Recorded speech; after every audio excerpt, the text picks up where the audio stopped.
Over 10 solid tracks were treated to smooth production and raps from Gizzle McFly on his latest release, Bosses Always Get Paid Last. Throughout the project, Gizzle takes us through the progression from a worker to a boss, with a bigger focus on the day-to-day of a boss. There's always work to be done and things to be taken care of, even on your days off. As a boss, you want to make sure that everyone working for you and with you are taken care of, and that's why you get paid last. You could take things a step further and consider bosses in this aspect to be more of a respect thing rather than an exact position. It's someone who knows what to do and how to do it. They're responsible and take initiative when the time comes. This doesn't have to be strictly about a job either. It could be just in life as well. Bosses will put the lives and needs of the people around them first, and when everyone else is good, then they can get paid. Kind of like a head of the house sort of vibe to it. Throughout this project, Gizzle takes us through a handful of vibes and scenarios, starting with the first track, Scenario. The track introduces us to the project with a Max B sample saying, "I don't care, I just do what I do," which kind of set the tone for everything else that we'll be hearing.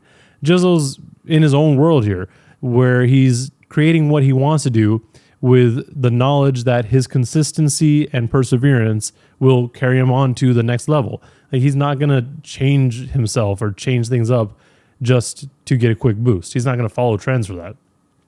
We're then quickly taken into the next scene with 2 whole days, where Gizzle dips into his storytelling bag, recounting the steps taken to properly move on someone that they don't necessarily trust. They spend 2 whole days observing and analyzing exactly what they need to do when they want to make the next move and when to make that next move. Part of me wishes that there was another verse on this track, as it kind of leaves off on a cliffhanger, but I guess you could consider the beat as the last verse, because it does kind of run for a little bit longer, and it's kind of up to your interpretation as to what actually happens next.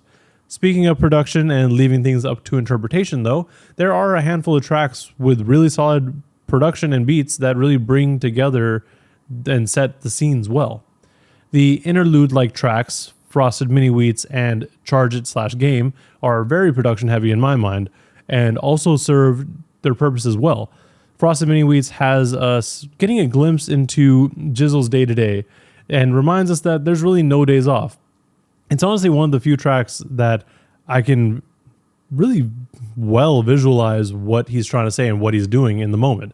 Charge It /Game does well in a similar manner by instead providing production that really makes the track feel like it was pulled straight from a movie intro or like interlude bit, or even from a video game, because it has this overlapping vocal to its production that really, I don't know, like it gets stuck in your head almost. Then before the project is over, throughout it we are getting a handful of features from Monty Draper, Troy LLF, Kevin Allen, and Beeman, all of whom do well to add to the depiction of a boss that Gizzle's been putting together so far. And then as the project wraps up, we have the final track, Myself, which I feel does a good job to close things up and kind of puts a bow on everything. Like, it has a lot of reflection and really goes back on and looks at the time taken to get to where he is now. For the project, my favorite tracks are 2 Whole Days, The Player Way, Charge It /Game, and Myself. But that's all I got for this review. Let me know what you thought of the project if you've listened to it. If you haven't, definitely do yourself a favor, check it out. It's available on Bandcamp right now, and I assume it'll be on DSPs sometime in the near future. It's probably it's a pretty quick listen. Definitely worth your time. And also, while you're down there in the comments discussing the project, why don't you like and subscribe to see more content like this? Thank you for watching, and please stay safe out there.